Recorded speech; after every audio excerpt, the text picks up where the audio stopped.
comment est-ce que tu travailles. Je sais apprécier le travail que tu fais. Mais j'ai besoin aussi de te donner quelques directives, de te faire quelques remarques pour que ce travail puisse être excellent. Et en ce qui concerne l'église d'Éphèse, la parole de Dieu dit, tu as abandonné ton premier amour, mais je sais que tes œuvres ne sont pas mauvaises, tes œuvres sont bien. Tu ne supportes pas les méchants, tu as éprouvé tout ce qui se faisait passer pour apôtre mais qui ne l'était pas.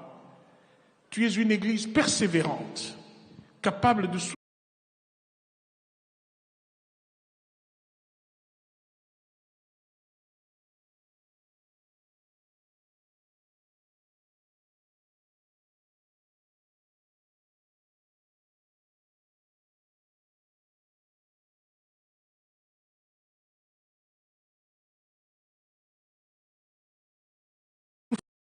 à cause de Christ.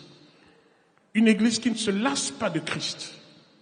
Une église qui est les œuvres de Nicolaïtes. Les Nicolaïtes, c'était des personnes qui disaient que nous pouvons commettre l'impudicité, mais la grâce de Dieu est là. Parce qu'actuellement également, il y a des messages un peu comme ça. Il y a des doctrines qui tolèrent l'impudicité en disant que la grâce va tout effacer. C'est faux, bien-aimé. La grâce n'est pas là pour tolérer le péché. La grâce abonde non pas pour que nous puissions pécher davantage. Parce que je sais aussi qu'il y a des gens qui sont en train d'aller séduire surtout les jeunes serviteurs en leur demandant de commettre des péchés volontairement parce que d'après eux, la grâce de Dieu va leur permettre d'avoir beaucoup plus de puissance lorsque vous commettez des péchés. Ce sont des enseignements pernicieux. Les Nicolaïtes prêchaient ces choses. Alors, les Éphésiens, disons l'église d'Éphèse, haïssait ces œuvres des Nicolaïtes. Alors, si nous regardons un tout petit peu par rapport aux œuvres de cette église, l'on dirait que, humainement parlant, c'est une église qui est en très bonne santé spirituelle. Apparemment, tout marchait bien, mais le Seigneur a constaté qu'il y a certaines choses qui ne marchent pas. Et l'église ne doit pas continuer comme cela. Elle est reprochée d'avoir abandonné son premier amour au lieu d'aimer comme ils avaient commencé à le faire. Maintenant, de plus en plus, on essaie de supporter, on essaie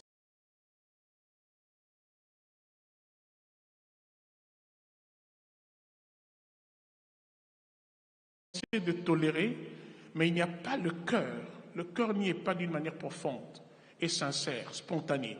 On force un peu les choses. On est un peu fatigué spirituellement. Et ça, justement, le Seigneur ne voudrait pas de ce genre d'amour. Le Seigneur ne quémande pas l'amour. Il ne nous supplie pas pour que nous puissions l'aimer. Il voudrait que nous l'aimions comme au départ, comme on avait commencé à le faire, spontanément, sans que l'on puisse être forcé dans quoi que ce soit. Mais vous sentez que vous aimez Dieu. Il dit, il faudrait absolument que nous puissions pratiquer ces premières œuvres, c'est-à-dire manifester un amour profond envers le Seigneur, avoir une consécration sans partage, avoir une vie pure et un profond attachement à la vérité. Il n'y a pas de pause dans l'amour vis-à-vis du Seigneur Jésus. Tu ne peux pas dire que j'ai tellement bossé, je suis allé tellement à l'église, maintenant je me repose un peu, que le Seigneur attende un peu. Dieu ne voudrait pas ces choses. Il voudrait absolument que nous soyons toujours sur la brèche et que notre amour soit toujours actif par rapport à cela. Dieu voudrait que nous puissions nous consacrer. Parce qu'on ne peut pas aimer comme on le faisait s'il n'y a pas quelque part une consacration et s'il n'y a pas quelque part un objectif. La plupart des fois, lorsque nous aimons Dieu, c'est surtout pour des objectifs tout à fait terrestres, matériels. Dieu va faire ceci, Dieu va nous aider, Dieu va nous guérir, Dieu va nous permettre d'avoir le boulot. Bien sûr, ça concerne notre situation sociale. Mais ce qui peut nous donner encore la force de pouvoir aimer Dieu, c'est surtout cette promesse-là de la vie éternelle. Amen. Parce qu'au fait, quand vous regardez un tout petit peu cette vie ici, vous sentez que Dieu ne nous a pas destinés à vivre sur cette terre. Il est en train de nous faire passer ici pour une autre vie.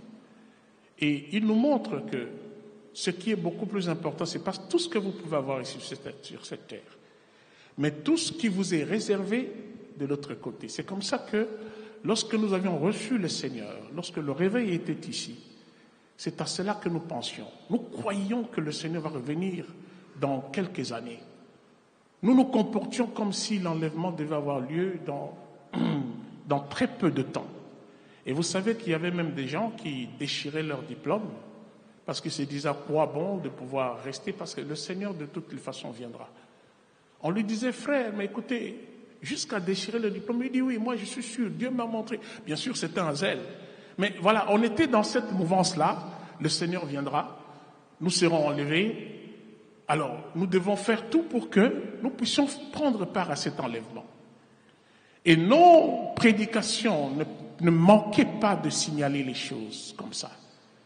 Lorsque le réveil est venu chez Kinshasa, je crois que c'est dans les années 70, 80, c'est vers ces années-là, le réveil bien sûr vient des États-Unis, c'est le mouvement pentecôtiste et évangélique dont la vague a déferlé ici, dans notre pays. Vers ces années-là, c'était le réveil, c'était une nouvelle façon de prier, une découverte formidable. Et l'on sentait la mouvance du Saint-Esprit sur toute la ville. On sentait que les gens étaient réveillés, les gens étaient motivés pour la prière. Et surtout ce genre de prière qu'on n'avait pas d'habitude, qu'on n'avait pas coutume de voir dans nos églises traditionnelles.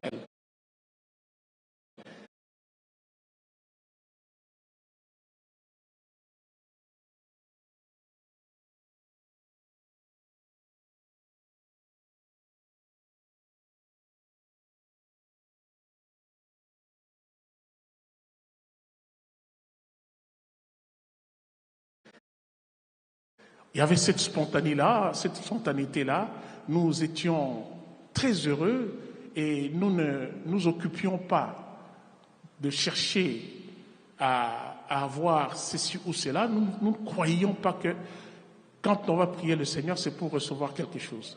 On n'avait pas du tout une idée matérielle derrière, n'est-ce pas, notre adoration vis-à-vis de Seigneur. On était tout à fait sincères.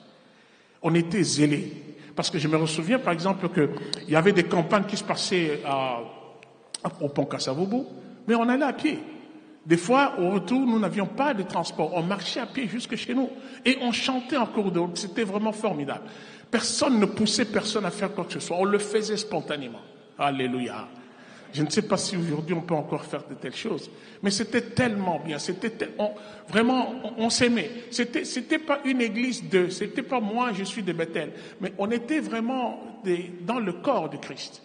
Lorsqu'une église organisait une campagne quelque part, mais c'est tout le monde qui mettait sa main. Je me souviens d'avoir été invité à une campagne qui n'était pas organisée par Bethel à l'époque. Mais j'ai œuvré dans cette campagne-là parce que je sentais que c'était mes frères. Nous n'avions pas d'ennemis si ce n'est le diable. On s'aimait sincèrement.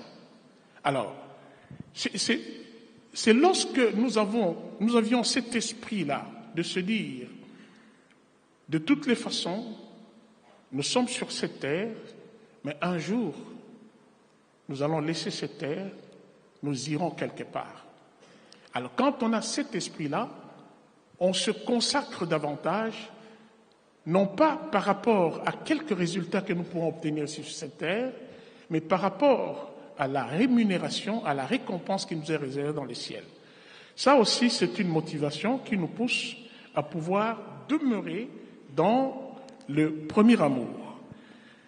Alors, maintenant, quand nous regardons un tout petit peu ce qui se passe, nous voyons que d'abord, ce passage de l'Apocalypse a été dit dans un contexte tout à fait bien précis, c'est-à-dire dans un contexte des derniers jours, dans un contexte de l'enlèvement de l'Église. Nous ne devons pas oublier que nous sommes dans ces derniers jours. Alléluia.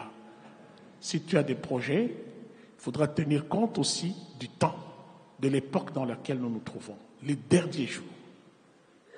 L'arrivée imminente et imprévue de notre Seigneur Jésus-Christ.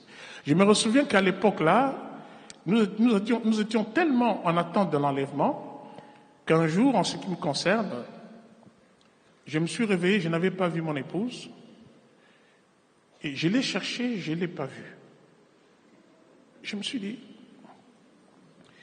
Est-ce que par hasard, il est parti? Mais je savais pas où est-ce. Et puis je voulais pas chercher à trop savoir. Je cherche dans la chambre, elle n'est pas là. Je cherche dans elle n'est pas là. Je me dis, ça y est.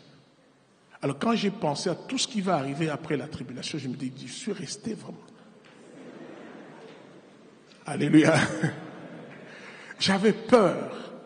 Et vous savez, je lui ai jamais dit maintenant, elle est là, mais je lui ai jamais dit ça. Quand je l'ai vue, mais j'ai été soulagé, j'ai dit gloire à Dieu. Elle n'est pas partie. Matthieu continue. Donc on craignait ce genre de choses. On craignait que nous ne puissions rester, cette hantise-là, d'être laissés pour compte, avec tout ce qui va arriver après l'enlèvement, ça nous poussait encore à davantage chercher la communion avec le Seigneur. Nous sommes dans une dimension prophétique. Je crois que votre pasteur, parce que moi je lui ai dit, mais en fait, toi tu m'appelles pour dire quoi? Toi tu dis tout tu enseignes tout. Bon, moi je vais encore dire quoi chez devant l'église? Il me dit non, il m'a encouragé. Et ce que j'aime chez votre pasteur, c'est que vraiment il est humble. Amen. Peut-être qu'il oublie. Un jour, je l'ai appelé. J'ai dit, Marcelo, il dit oui, je voudrais venir chez toi parce que j'ai quelque chose à te dire. Il dit non, ne viens pas, c'est moi qui vais venir chez toi. Et lui est venu à l'église.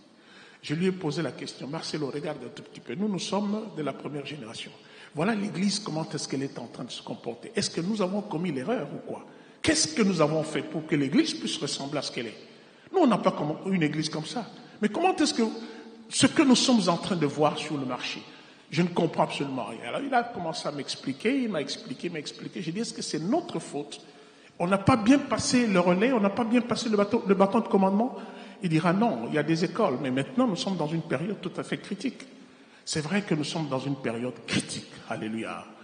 Il y a donc des choses qui se passent. Si je peux vous rappeler les signes qui parlent de l'actualité des nations, là nous sommes dans le livre de Luc chapitre 21 verset 10 à 17.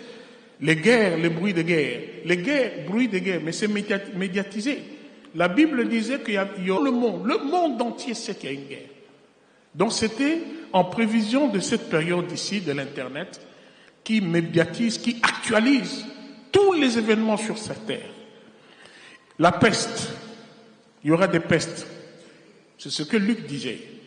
Et vous allez remarquer que en 1347, il y a eu ce qu'on appelle la peste noire. Ça a tué à peu près 50 millions de personnes.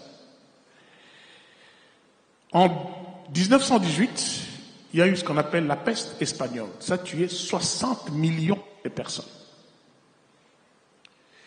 Il y a également une autre peste qu'on appelait la grippe asiatique. Ça a tué 2 millions de personnes en 1956. Il y a le sida qui a tué à peu près 2 millions de morts. Covid-19, 6,9 millions de personnes sont mortes. Avec le Covid-19, ce sont les pandémies, les pestes. Et la Bible dit, et certains disent qu'encore qu'il y aura encore une vague plus terrible qui peut venir. Cette pandémie. Je ne vous effraie pas. C'est ce que la Bible est en train de dire. Soyons prêts. Parce que bien qu'il y ait eu Covid, je ne sais pas s'il y a eu combien de morts ici à Kinshasa, Dieu nous a épargnés. Alléluia. Nous croyons aussi que Dieu continuera toujours à nous épargner lorsqu'il y aura des pandémies de cette envergure. Alors, la Bible dit qu'il y aura des famines. Eh bien, dans le monde, il y a à peu près 735 millions de personnes qui souffrent de faim. Et dans notre pays également, nous ne sommes pas du reste. Nous également, nous avons des problèmes de famine ici. Ce sont des prescriptions, ce sont des prédictions de notre Seigneur Jésus. Il y aura la persécution des chrétiens dans le monde. La persécution des enfants de Dieu va augmenter de 25% dans le monde. On est passé à 48 pays qui persécutaient les chrétiens en 1983 à 78 actuellement. Donc, par exemple, au Nigeria, chaque jour, un enfant de Dieu est tué. Les persécutions, comment est-ce que c'est en train de se passer? Votre pasteur voyage beaucoup en Europe. Qu'est-ce qui se passe? La jeunesse, les jeunes, les enfants. On a enlevé tout ce qui pourrait se reporter à la religion, à Dieu. Dès leur bas âge, on leur apprend à être indépendants. On leur apprend à ne pas croire à l'existence d'un Dieu. En fait, on est en train de former des athées, des personnes insensibles, des personnes sans moralité. Et là, on sème ça déjà dès l'enfance, dans les écoles. Et vous grandissez avec. Donc nous aurons d'ici là une génération de personnes sans foi ni loi, des personnes sans aucune moralité, des personnes sans aucun état d'âme. Il n'y aura pas la pitié, il n'y aura pas la crainte de qui que ce soit. Il n'y a pas un être que l'on va craindre. Comme la vie se termine ici, on n'a pas besoin d'aller rendre compte à qui que ce soit. Ce sont ces personnes qu'on est en train de former dans ces pays développés. Et nous allons voir que la persécution des chrétiens va aller encore augmentant. Déjà, ça a commencé sous une certaine forme. Mais ça prendra encore des formes beaucoup plus violentes, plus physiques. Et Dieu l'a prévu, et nous vous prévenons, parce que c'est l'Église qui sera victime. Ici, à Kinshasa, nous sommes comme une sorte d'oasis parce qu'on n'a pas toutes ces choses. On a l'air de croire que ça se passe ailleurs. Mais c'est en train de venir petit à petit, c'est une vague qui est en train, la vague de l'iniquité est en train de venir progressivement. Pour ceux-là qui voyagent en Irak, où sont les églises que Paul avait fondées? Toutes ces églises-là ont disparu. Ça a été remplacé par des mosquées, par des musulmans. Le travail de Paul a été... Aujourd'hui, c'est devenu juste une sorte de musée. Vous allez juste voir, c'est un site touristique. Mais ces églises ont disparu. Et cette vague est en train de venir petit à petit pour faire disparaître toutes ces églises, pour qu'il y ait une grande sécheresse spirituelle dans le monde. C'est le temps de la tentation qui viendra dans le monde, qui nous envahit pratiquement. Aujourd'hui, pendant que nous sommes en train de nous disputer, les musulmans sont en train de peaufiner un plan pour que d'ici 2050, que la RDC soit totalement, ce qui est beaucoup plus des musulmans que des chrétiens. Chaque jour ici, ils sont en train de peaufiner des plans, ils sont en train de s'organiser d'une manière sociale, de manière à ce que la jeunesse puisse s'occuper, puisse intégrer, n'est-ce pas, l'islam. Alléluia. Donc il y a ces choses qui sont en train de se passer sous coulisses, allègrement, progressivement. Pendant que nous sommes dans la distraction, eux travaillent. Pendant que nous sommes en train de chercher, n'est-ce pas, le leadership, eux ils avancent. Pendant qu'on nous oppose les uns et les autres, pendant que nous utilisons TikTok, nous utilisons, je sais pas, l'Internet pour essayer de faire des commentaires salaces et faire des buses. Mais les autres sont en train de travailler sous coulisses parce qu'ils ont un projet. Ils veulent envahir le monde. Ils veulent que le monde passe sous la domination du diable. Et ils le font chaque jour. Et ils réussissent. Parce que nous ne sommes pas suffisamment avertis. Parce que nous ne prenons pas les meilleures dispositions. Parce que nous n'essayons pas de nous équiper pour ne pas être surpris. Nous sommes dans la distraction. Réveillons-nous. Et je loue ces initiatives. Vous savez, parce que quand je regarde, il y a beaucoup de jeunes. Je me dis, ouf, enfin, il y a beaucoup de jeunes. Et nous allons avoir une jeunesse, une armée de jeunes qui va prendre véritablement le relais. Qui ne sera pas emportée par la corruption du monde que nous sommes en train de vivre en ce moment ici. C'est pour cela, bien-aimés, en fonction de cela, le Seigneur disait, il faudra revenir à ce premier amour. Qu'il n'y ait pas un relâchement. Parce que dès que vous relâchez aujourd'hui, vous allez encore continuer à relâcher progressivement. Et puis finalement, vous allez vous retrouver dans la rétrogradation. Bien-aimés dans le Seigneur, nous sommes avertis par le Seigneur en ce qui concerne les prophéties. Et vous savez que la Bible, c'est le seul livre dont toutes les prophéties sont en train de se réaliser. Amen. Il n'y a aucun autre livre où les prophéties se réalisent avec exactitude comme la parole de Dieu. Et actuellement, d'ailleurs, nous sommes en train de vivre la réalisation de ces prophéties-là. Nous les vivons, mais peut-être que nous ne discernons pas que ce qui est en train de se passer ici, c'est justement ce que la prophétie de Dieu avait déjà prédit. Alors, les signes qui décrivent le comportement des hommes durant cette période.